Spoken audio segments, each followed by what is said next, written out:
You walk down the hallway and emerge on the into a large cavern. Go ahead and roll initiative. 8. Fantastic. You're eaten by a dragon immediately. Welcome to Threshold Moonlight. It's a new year. It's a new year. It's our new show. We're very excited about this. We've been getting into Dungeons and Dragons recently, and we played collaborated. all the video games. Yep. So now we're moving on to tabletop games. That's right. We've exhausted every video game. We've been collaborating with the fantastic people over at D6 Mafia. This is their brainchild, the world of Threshold, that we'll be playing in, telling a collaborative story. So make sure that you go over there and check out their series Threshold and all the other cool stuff they've got going on. That's d6mafia.com, or I believe it's youtube.com/d6mafia. Yep. Let me verify that. I think it's correct. Our story is going to be taking place kind of right alongside theirs, and it should be pretty great. It's youtube.com/the D6mafia. The Yeah. All right, great. So, are you ready to get started? I was going to spoil your name, but I feel like I should let you introduce yourself. You want to do that for us? I'm Tom, and I will be playing the main character of our adventure, Duoboris Crescere Une, or Cress for short. He is a wood elf from the village of Gull, and you will learn more about all of that today. Yep. My name is Matt, and I will be the DM for this campaign, playing everybody else. So let's just jump right in. Today we'll be doing, it's called a level zero session. I borrowed this idea from a fantastic subreddit. Started by user Famous Hippopotamus, who's been DMing for like 25 years. It's actually been closed down, so make sure you go to D&D Behind the Screen if you're interested. Basically, we're going to go through Cress's backstory here. You ready? I am. All right. Cress's story begins here. It's the summer of 9,744 AL. Nearly 10,000 years since the first natural elven death, now known as the Fall. You are just 10 years old. Your family is walking to the town square. Everyone's gathering for the festival of Moonberries. Excitement fills the air with an almost tangible energy during this annual harvest festival. The Terra Totem are simple elves, dedicated to returning to the natural order of the world in hopes of restoring the moon goddess Lunem. This festival marks the beginning of a 9-day-long celebration of nature, balance, hard work, and a simple way of life.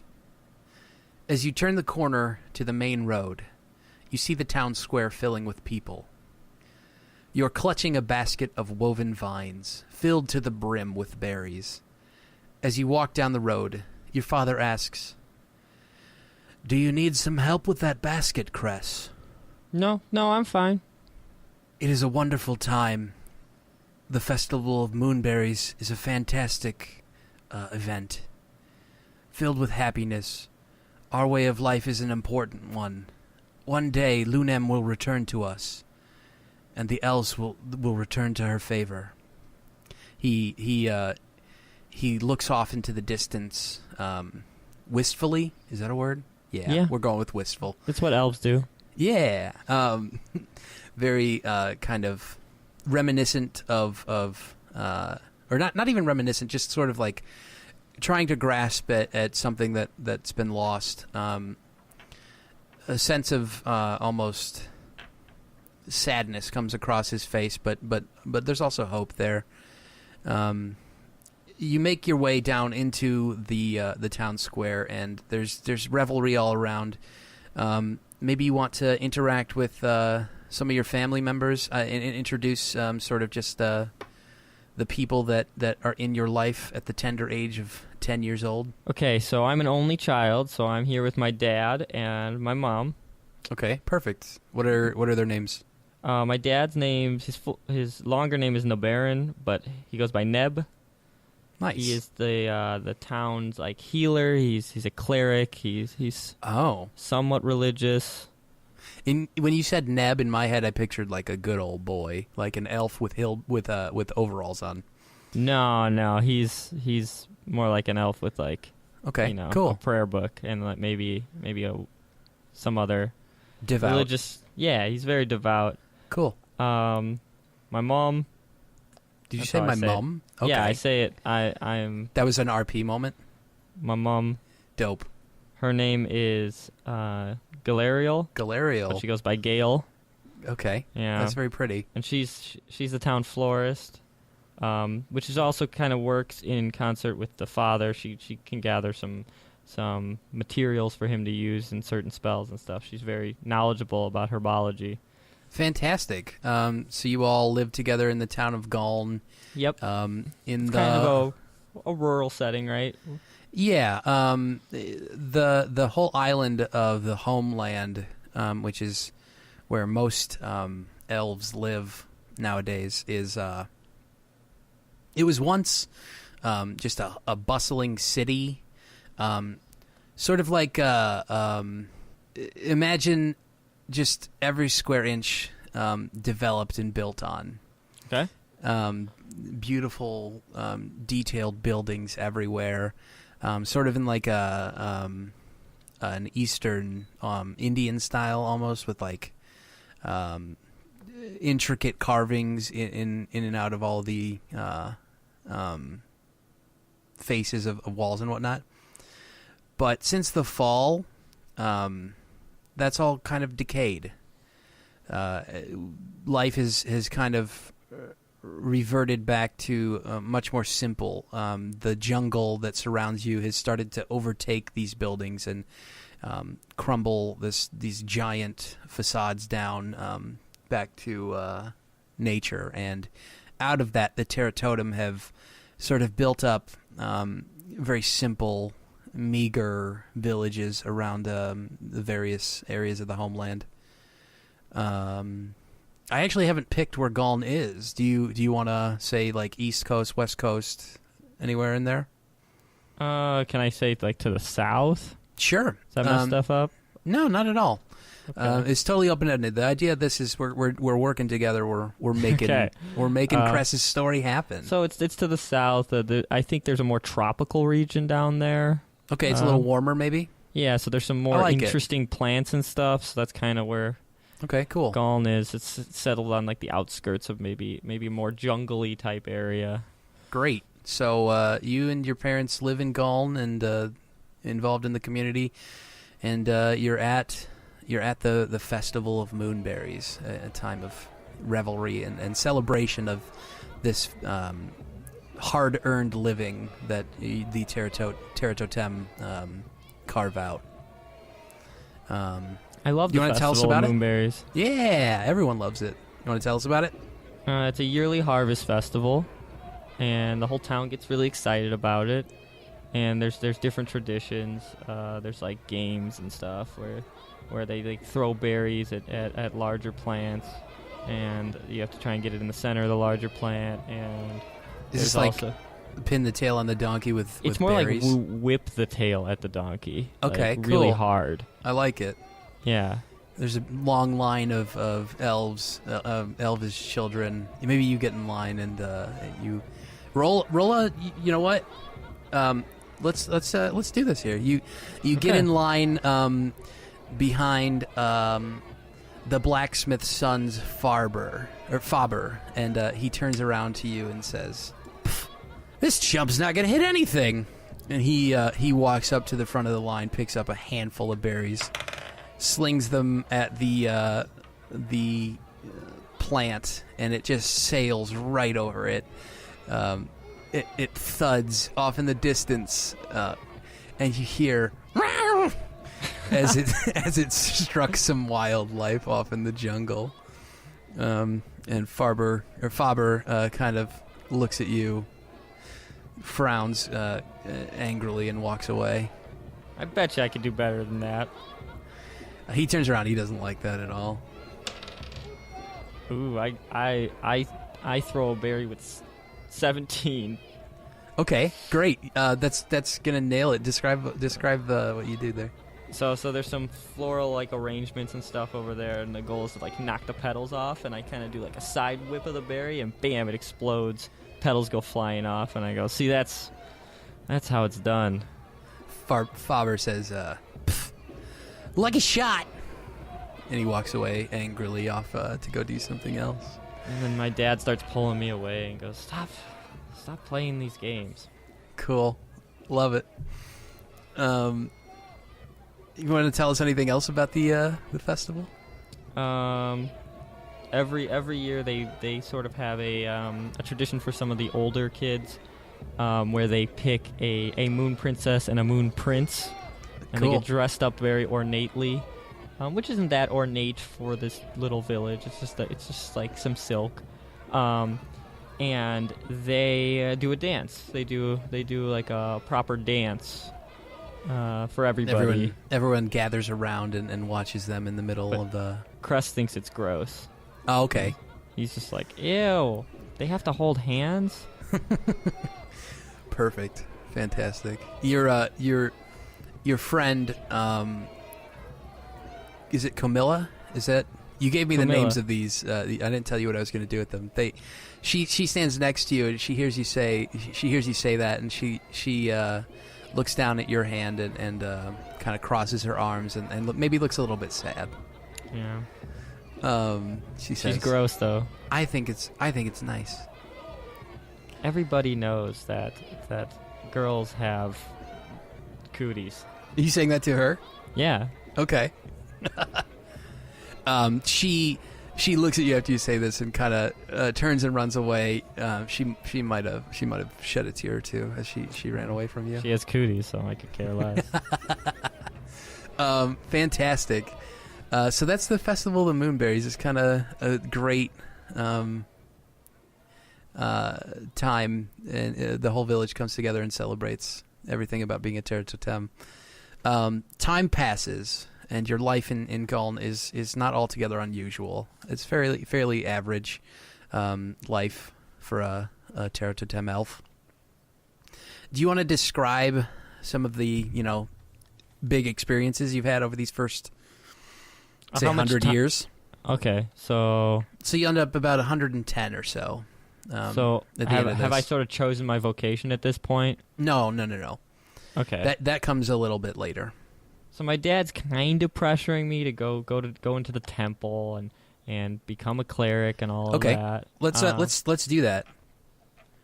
So he's a cleric that is the town healer and whatnot. Yeah. Okay.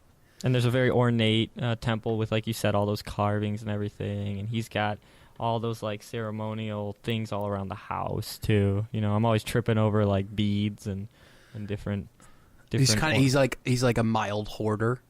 Yeah, a little bit. Great, but of like religious sigils and such.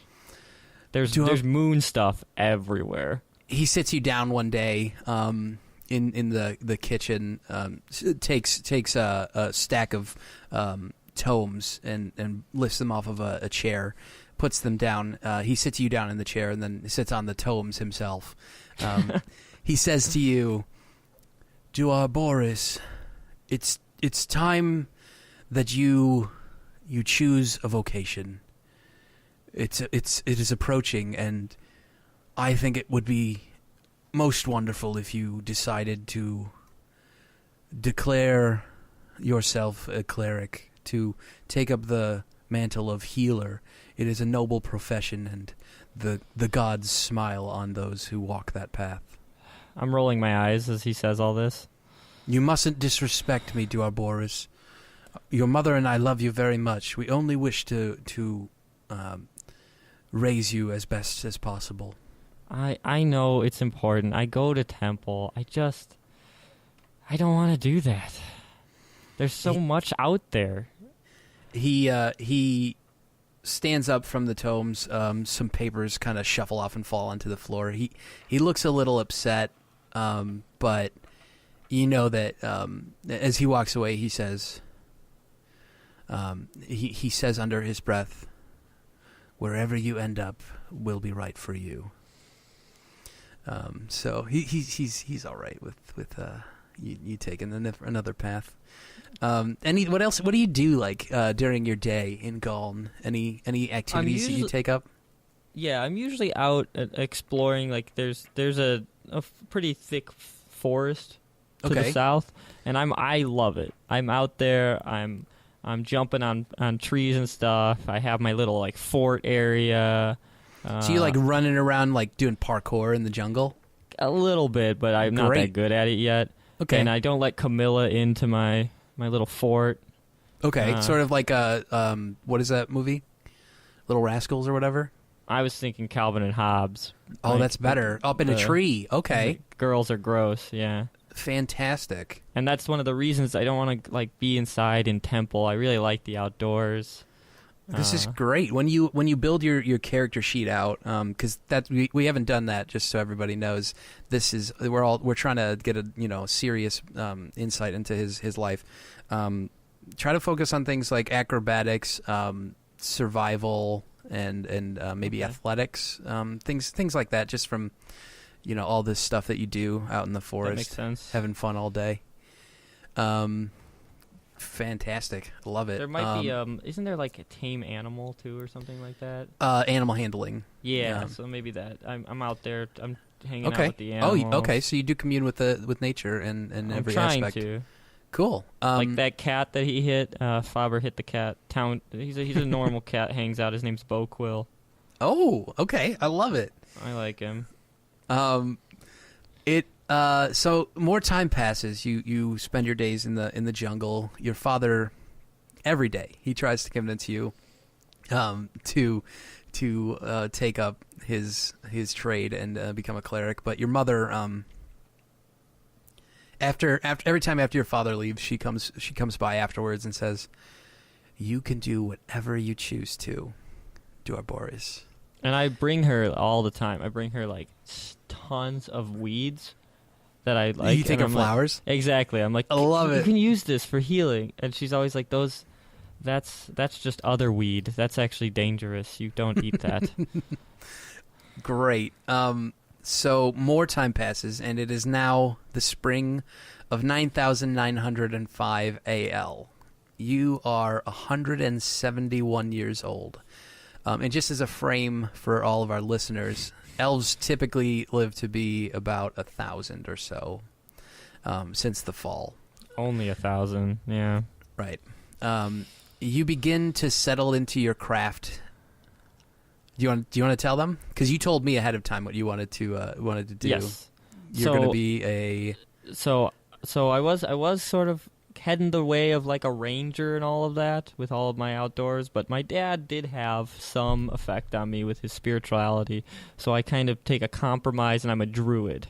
Perfect. I'm still into divine, doing the magic, but I'm really into nature, and I have these animal connections, so I start the path of a druid. Great. In the town of Gull, every druid is set upon their path first as a tracker, just as a basic tracker. That's the apprenticeship title that you're given.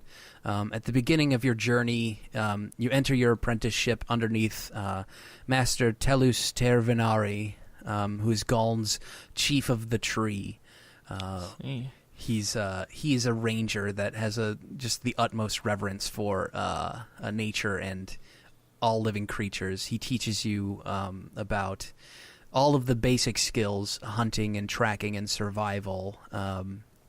As a Terra Totem, this craft is slightly different from many other places in Threshold, where some might see this as an assault or a defense against nature.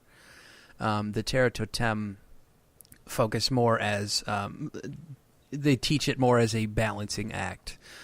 Sort of think Native Americans utilizing every piece of the buffalo, and that style of waste not, want not, and don't kill anything that you don't have to. Give prayers of thanks afterwards. Mm-hmm. You know. Yeah. All or that like fun stuff. Yeah, like African hunters and whatnot. Just like that. On your last day of the traditional month-long apprenticeship, Master Tervanari walks you out to the jungle, strolling through the trees and past the rocks. He says to you, "You must always regard nature with the utmost respect. We are not here to conquer the land. The Imperium was built with that mindset. The fall was a call from the gods to return to balance. You must never destroy wantonly. You must never take greedily. And you must never kill uselessly. If we are ever to return to Lunam's favor, it will be because of the world around us, not in spite of it." And with that said, his final sentence, he trails off, and you turn around. You notice that he's no longer next to you. You look around, and he's nowhere to be seen. Wow. Alone in the trees, you begin your real training. You learn your trade by immersion. And you spend many of your days in the jungle after this, sometimes going for weeks without returning to the town. You become close to the foliage and the animals that surrounds you. Do you want to describe maybe some things that happen while you're training to be a druid out in the jungle? Okay. Well, the first night's terrible. Oh yeah, I'm freaking out. And I'm in there, and it's getting cold. I didn't know it would get cold at night in the jungle. There's a light mist as you huddle underneath a rocky overhang, and off in the distance you hear just all manner of howling and noises, and you're scared. I like it. And then I see these two eyes coming out of the darkness, bright eyes, and I'm terrified. But it's a cat. It's a pretty big cat. You know, like a lynx. Oh, okay. And I recognize it, and it's the cat that hung out in the town, Boquill, and I fed a bunch, and I hung out with, and we went on little adventures down into the woods. And he comes and he sits by me. Oh, cool! I love it. And I'm just and then I'm able to like go to sleep and calm down and remember some of my training. He does that thing in the leaves where he like grabs at him with his claws and makes a little circle as he curls up in a ball. Yeah, he's like pawing at him, and then we both just kind of sleep, and he kind of knew I needed him. And great, I love it. Any other further down the road a little bit? You want to tell us maybe you're in the jungle and you're a little better at your tracking. So, even though I gave the weeds to my mom so many times, she eventually taught me some things. So I know that a yew bow is very strong. So I've carved a bow. And okay. I'm doing some hunting, but I'm very careful to not just shoot big does or anything like that. Right, that would be wasteful. Exactly, small rabbits, and I'm using the rabbit fur to now I fashion, some fur boots and some fur. Okay, fur cool. on my boots, fur on my hands, and I'm able to kind of be warmer and everything, and eating rabbit, Perfect. Doing my druidic prayers and meditation, and it's starting to go pretty well. This is where I'm feeling at peace, and everything kind of makes sense here.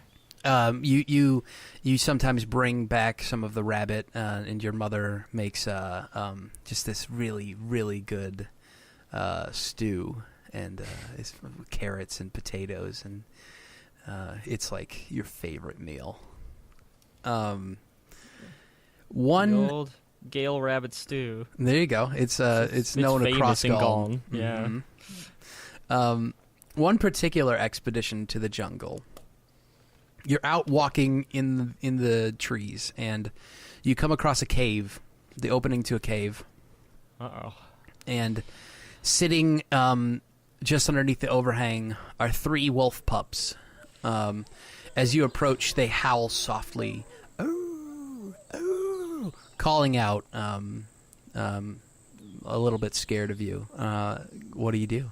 Can Do you want me to just describe it, or am I rolling for No, action? I mean, you don't need to roll anything right now. Just go ahead and. So I've seen wolves before, and I've interacted with them, so I kind of know. I approach, and Okay. I've take off my gloves, so my scent's there, and I'm approaching slowly. And How close are you to them? About 10 feet away now. Okay. And I've got meat. Do you go any closer? First I take out some rabbit meat, and I throw them all a piece. Okay. They catch the rabbit meat in their mouths and kind of tear it apart. Was it one big chunk or individuals? Little chunks. Okay, They each catch their reason. own. Perfect. Yeah. Well, I'm good at throwing, and we know that from the berries. I got sick aim. As you walk closer and closer, out of the corner of your eye, you see a very large wolf emerge from the trees and the vines, and she approaches and begins baring her teeth and growling. It seems like this is probably these pups' mother. I see. What do you do? Well, we're at the fight or flight moment. It's up to Cress. Cress is Cress he carries about five of those meat chunks at his side. Okay. He's gonna throw 2 and try to run. Okay. As you throw them, give me just roll a d20. 18. Great. Okay, so you're going to be proficient in animal handling. That's something that you're going to have to add to your character sheet. You pet the wolf as she munches on the rabbit, and she walks over very calmly to her pups. Fantastic. After that, you return back to the town, and Master Tervanari walks to you and says, "I saw what you did with that wolf. You were there? I have eyes. I am the chief of the tree. I see everything in these jungles. Will I be able to do that? With practice, perhaps. You are learning your trade well. I am proud to call you Wolf Master. Carry the name well. Over the next 60 years, you mature. You come into your own as an adult in Gull. You gain some renown for your tracking skills, and people in town generally hold you in very high regard. And part of your questionnaire that I asked you about spouses, and you meet a woman. So describe that part of your life. So Nitre, as I call her, she works in my mom's shop, and she helps with the floristry, Okay. and she's there, and I've liked her for a really long time. So Okay. Camilla's jealous of this. I know she is. She's been your friend your whole life, and She's been there, but I never really liked her. always as a friend. And Yeah. she kind of senses this, but And she pretends to be happy for the two of you. yeah, and I know a lot of people wanted me to get together with Camilla, but I like Nitere, and I asked her to go to the festival of the Moonberries with me.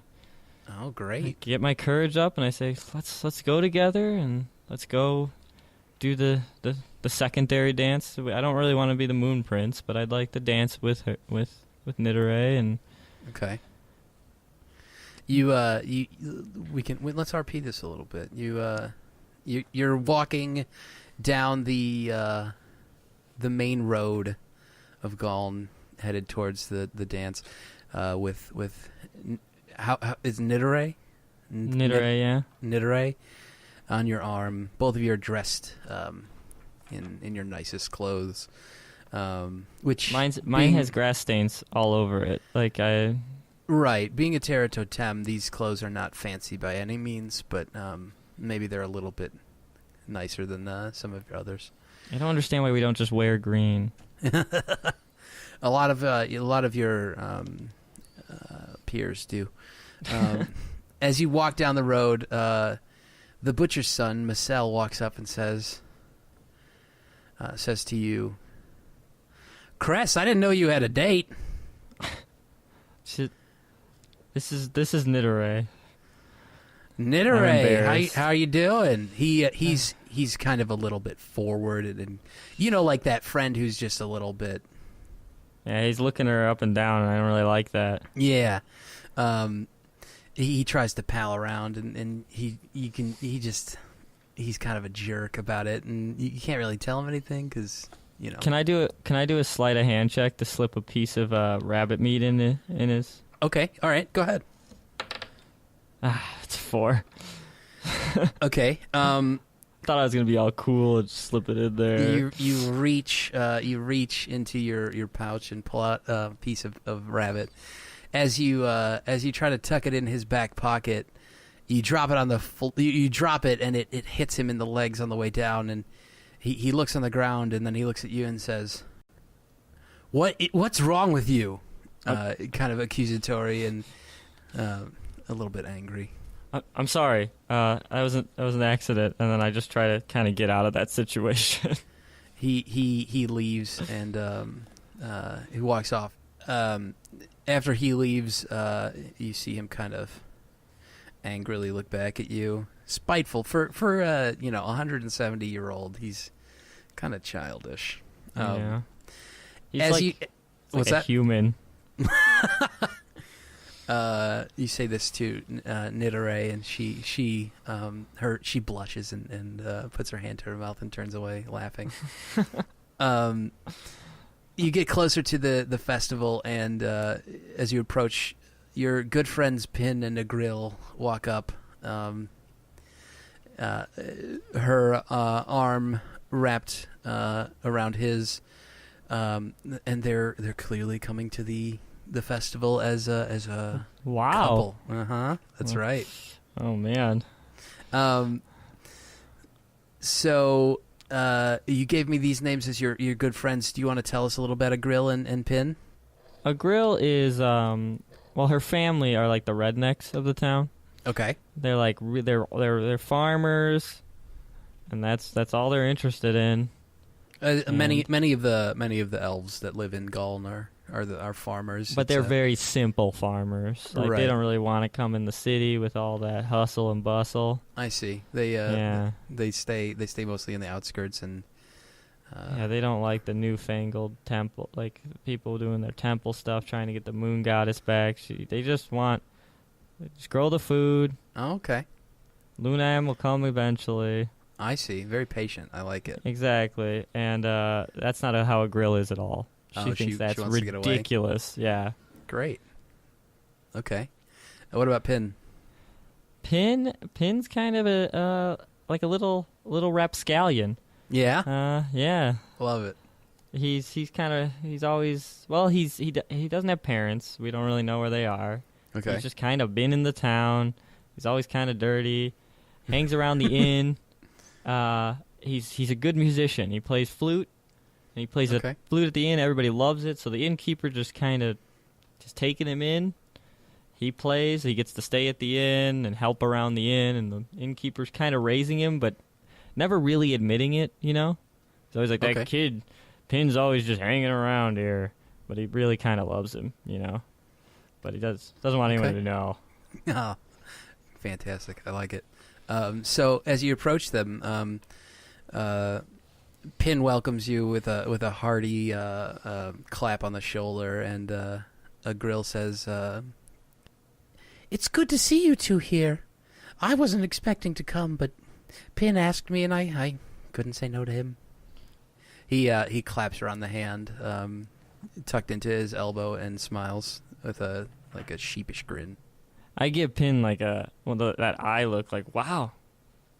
You dog. You say damn, but with your eyes. I don't say it. Yeah, with I your don't eyes. Okay. I just give him a Finally, you got her to come out with you. And like in one fluid motion, he moves and kisses her on the cheek, and she like goes to slap him out of reflex, but then like pauses and like blushes like beet red. Yeah. Okay. Cool. See, I think a grill was always like one of the guys, but secretly, total princess. Yeah. She's always wanted that, but because she's the farmer, she's running around with us, but really she just wants to be taken to the Moonberry Festival. Love it. Great. So Festival of Moonberries? It's the Festival of Moonberries. It goes by both because I will not remember. Nothing super official in the in Gull. Everything's very relaxed and simple. It's not like they've got a giant poster or anything. That would be wasteful. So the four of you spend an evening dancing and enjoying the revelry. And can I roll for sweet dance skills? I just want to know. Okay, but if you succeed, you got to take performance. You got to take a proficiency in performance. 2. I cannot dance. You take Nidore out on the into the square, and your good buddy Pin and the Grill, they're dancing circles around you the whole night. He's pretty charismatic and light on his feet. You, on the other hand, keep stepping on Nidore's dress, and like she stumbles and falls a bit, and you apologize, and she says, "See, don't worry I'm used to about there it." being like leaves and branches. It's just too flat. I don't like it." She looks back at you with a knowing smile, and her hand on your shoulder. She just pats you. Any other? So that's sort of the beginnings of your relationship with Nidore. Do you want to describe the whole courting process that goes on? You said you had a whole thing planned for courting and engagement, and that's sort of where you are in your life. That's a little bit more official. Okay, so we grow very, very close, and the town, they're kind of a traditional town, so usually it's pretty predictable, but this kind of threw the town for a loop. Okay. But everyone expected you to end up with a Camilla or a Grill, one of the two. And I'm over with Nidore, and we finally decide to go through the joining ceremony. You can call it a marriage ceremony, but it is a marriage ceremony. Yeah, the Terra Call Totem. it a joining, is that it? No, they call it a marriage ceremony. Okay. The elves, they had the cities and the marriages and all of that, and right. So what we do is we go out to my forest, and we pick our trees. We pick 2 trees close enough together, and the whole town, several people, the tailors and everything, they get together and they help us make a marriage shawl. Okay. This is a giant shawl. Super long. Yeah, super long. It's got all these symbols carved into it, or not carved, embroidered into it. Embroidered, there you go. To represent both our courting period and our entire life and all of that. And then the first part of our courting rituals, we wrap the 2 trees. I like to think that like this marriage shawl has 2 separate fabrics that start as individuals and then are joined together in the middle, woven into a single piece. And so we wrap the 2 trees, and then we do the marriage, which takes years. I don't know why humans get it done in like a night. I think that's crazy. So all of the elves are confounded by the idea of a single day representing a joining of lives. Exactly. So we have the feasts and the dances and the parties and the prayers, and there's days of meditation and all of that. And then after about 2 years, which is pretty short actually for an elf, marriage ceremony, we unwrap the shawl, and we see that the trees have twisted all around each other. They're all twisted and everything. And these 2 trees have become one, and we both take our full names. So that's where I am now Duoboris Crescere Une, and she is Duoboris Nitre Une. Oh, nice. Okay. And so we leave the forest as husband and wife, or as one tree. Life mates. Exactly. Bonded. And And there's the same sort of, like, I'm always bringing her tons of stuff from the forest. And I got that same sort of hoarder thing from my dad, but it's just like there's just tree branches and leaves. Yeah, leaves everywhere. And she's like, do you need that old dirty leaf? And I'm like, it's important. I found that. She goes to cook you dinner one night, and as she reaches for a recipe in a book, she opens it, and just a whole myriad of flowers that you had been pressing just fall out onto the ground, and she looks at you exasperated. And I'm like, dude, those were in a specific order. I gather them all up, and I just pick another random book. Like, I don't even look if it's important. Bam. Repress them. Okay. So it's now the winter of 9,968 AL, and you are 231 years old. You've lived happily with Nidore for several years, your lives together taking shape into genuine elven adulthood. You sit up, you wake in your home just as the sun first peeks through your window, rising as you do every morning at dawn. And you sit up and reach instinctively for Nidore, but she isn't there. That's What do you do? So first, I'm just like, she must be out at the shop or something early. I don't know why she'd be at the florist shop this early, but okay. So are you gonna look around town? I'm just gonna kind of go for my normal morning. I'm gonna okay. feed the cats outside, normal thing, and eat myself, and then I go out into town and I just head right for the florist shop and assume I'm gonna find her there. Okay. Ask her why she's there so early. You arrive and walk in the door to see your mother, and she says to you, "Oh, good morning, Duabores." She still refers to you as that. It kind of irks you a little bit, but you secretly like it. No, you don't secretly like it? Okay, great. She says, "What are you doing here?" I was just coming to see why Nidore had to come in so early today. Oh, I haven't seen her.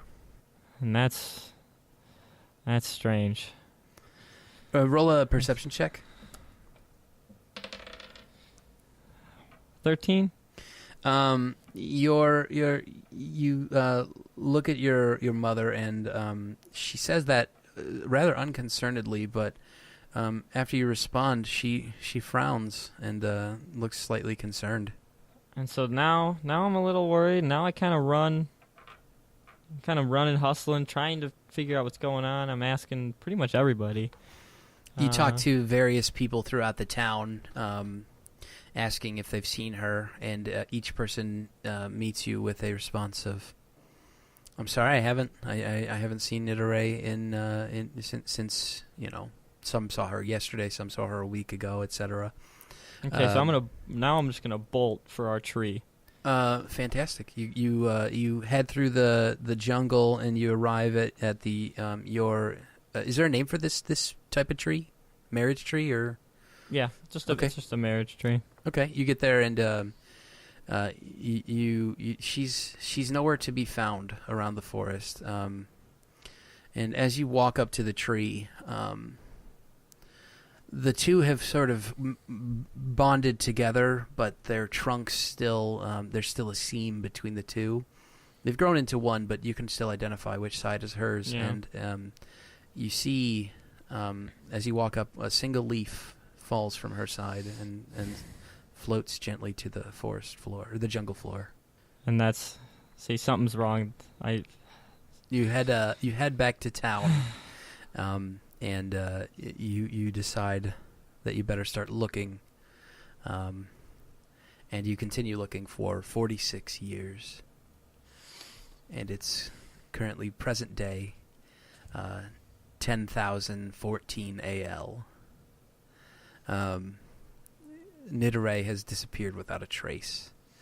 You have no idea where she is. No one saw anything, and no one knows where she went. So. Describe. I check the tree every day if I can, unless Okay. I'm looking pretty far out from a town, and it's been getting worse. and I'm just more and more leaves turn brown and fall to the jungle floor every day. And Boquill has died in this time, and I'm just devastated. It's a rough time for Cress. Yeah. How do you respond to all these things? Do you I pretty do much anything different? leave the town for the most part. I mean, my house is dusty. No one's really. I'm living out in the jungle, basically. I have no interest in talking to people. My family barely sees me, and I'm looking, torn but up. like I'm also kind of done looking. I'm just sad. Okay. And I just live out my days in the jungle, trying to exist. Great. Well, sad, but it is what it is.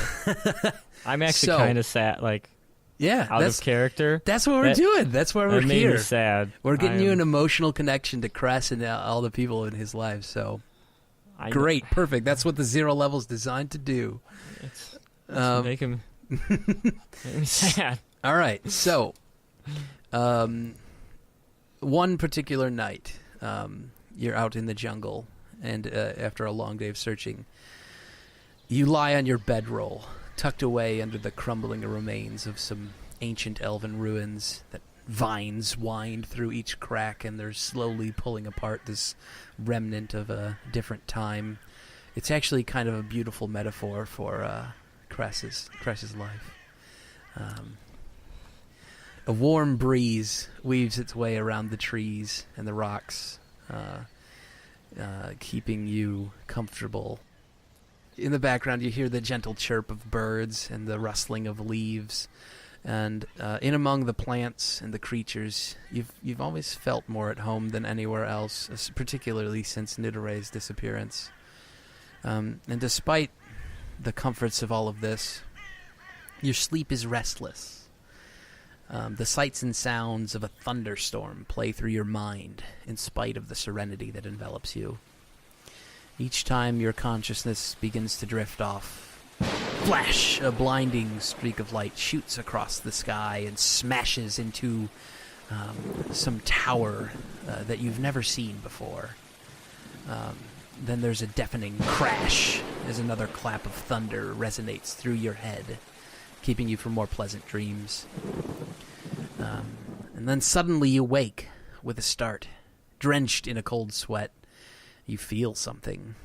A shiver runs across your skin, and your hair stands on end. And you look up at the sky above, and you see the moon, brighter than you've ever seen it.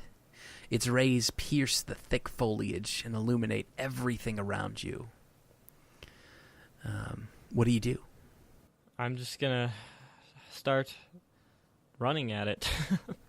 Seems like the right thing to do, and I'm a mobile guy. I got my bedrolls ready to be snatched into my pack's good. I'm going. As you step out from underneath the overhang into this strong moonlight, you don't get very far. You feel something strange happen, and up till now, you haven't really delved into the divine aspects of your druidic training. But as you step into this moonlight, this bright moonlight, suddenly you feel power coursing through yourself, and you know something has changed. You feel almost a magnetic presence drawing you somewhere. Roll an insight check. We'll see how smart you are. Can I have advantage? I think so. There's some magical things going on here. A 9. Okay. Despite your shortcomings of intellect, keep that in mind when you're making your character sheet. You in your head, you just see your marriage tree. You're drawn to it, as if by some divine inspiration. So there's a bird that has taken flight, and it's flying, and I look at it and I say, I think I finally might have what I need to find her, and I just bolt for the marriage tree. Great. I don't know why I told that bird that, but I talk to animals a lot. Okay. Cool. So you streak through the jungle and you vault over rocks and things, effortlessly guided by something you've never felt before, more agile than you've ever been. And you come into the clearing in which your marriage tree is, and before you is a woman. Well, you think it's a woman. It's a creature. It's a humanoid figure, but it's almost too bright to look at. And as you walk forward, the figure says to you, in a loud, resonating voice that's powerful but calming, "Duaborius Crescere, I know whom you seek. I will help you find her. But first, you must find the Cruor Potentia. They will destroy everything. You must not fail. None of the champions can fail." And with that, she disappears, shooting off in a streak towards the sky. So I close my eyes and pinch myself and just making sure I'm not going to wake up again. Yeah, I just woke up from the crazy thunderstorm nightmare, and I'm just like, no, I'm still standing here. No, you're absolutely awake. Do you want to check your surroundings or anything? Yeah, I got to walk up to the tree and see what's going on. As you walk up to the tree, the two trunks interwoven, one of them completely barren, you see at the top of it a single green bud. And I get that cliched one tier. Nice. Just, I love just it. One. Great. And that's where your 0 level ends. Oh wow, man. All right. So that's Cress. Cress. He's going to be on some adventures here. I hope it wasn't too like story kind of like telling you what's going on, but I really wanted to do. It's going to make the character creation a little easier, I think. Cool. 'Cause I'm kind of struggling, like, oh, what skill, like, what is he going to do and all that. And now I just animal handling, acrobatics, athletics, and you're a little dumb and you're not very good at performing. Yeah, I'm kind of metagamingly sad about the dumb thing. Because I won't make you take a penalty on it. I mean, I'm not going to say that this is all absolutely what it is, but you can shimmy around things. I feel like he grew up in a small town. Is intelligence important to druids? No. Okay. Wisdom is. Okay, good. So I'm not going to make you take a penalty to your main attribute. I don't actually know. Maybe it's. I think it's wisdom. We'll figure it out. I hope the listeners enjoyed the 0 level session. I know that it wasn't terribly exciting actiony, but that's coming. The Cruor Potentia, which you don't know what that is. I wrote it down, and I know Latin pretty well, so I have some idea that they're not good guys. What is that? What does it mean in Latin? I think it means the how would you do Potentia? The evil to come, I guess. Well, we'll see. That's not what I do. That's not how I translated it. But okay. That's good. I am very rusty with that's just more vague. They're all that's probably, I'm sure it's correct, but that's good. I was worried you were going to get a little too specific with it, knowing Latin, but no, we're good. I mean we mean Elvish. That's what I said. Wink. Elvish. Did you just make a wink noise? Yeah, I did. Okay, that your eyelids are loud. Yeah, so that's Cress's backstory. We'll be back next week, hopefully with episode 2. Unless, like, when I'm editing this together, it's super horrible. I hope not. At one point, I was looking at my notes, and I turned, and we will see what my mic levels do during that time. It's all good. We'll fix it in post. I definitely switched up some of your enemies and your friends for part of that. They don't have my character. Yeah. Story. They don't know. It's all good. It's just names. Cool. So we'll be back next week with some fighting probably and some action. So just as a wrap up, this is Threshold Moonlight, but be sure to check out Threshold from the D6 Mafia guys, or YouTube. YouTube.com/the D6 Mafia. They got playlists all set up. Their DM's really awesome. So he's done a Q&A in the past. He always does a behind the scenes thing, and he calls it afterwards. So great insight. And thanks for all your help with setting this up, Steven. We appreciate it. Yeah. So he's helped us a bunch with just enjoying the game and getting into it and all of that. He made this world, and now we get to play in it, and that's if super you have fun. friends that might like D&D and haven't tried it and everything, 5e, good thing Super to get easy. into. Yeah, it's fun to get into. The rules are lax enough that you can have a lot of fun with it. Everything's so chill. I encourage everybody to get into it. And, watch D6 Mafia. They're awesome. And hopefully many more to come, and we'll see next week. Yeah, we'll see where Cress goes and what he does, and should be when he gets awesome. his new animal friend, and if he ever meets his goal, just to live out his days in nature with Nidore, happy as a wolf pup. We'll see. Time will tell. Thanks for listening. We'll see you next week. Bye bye.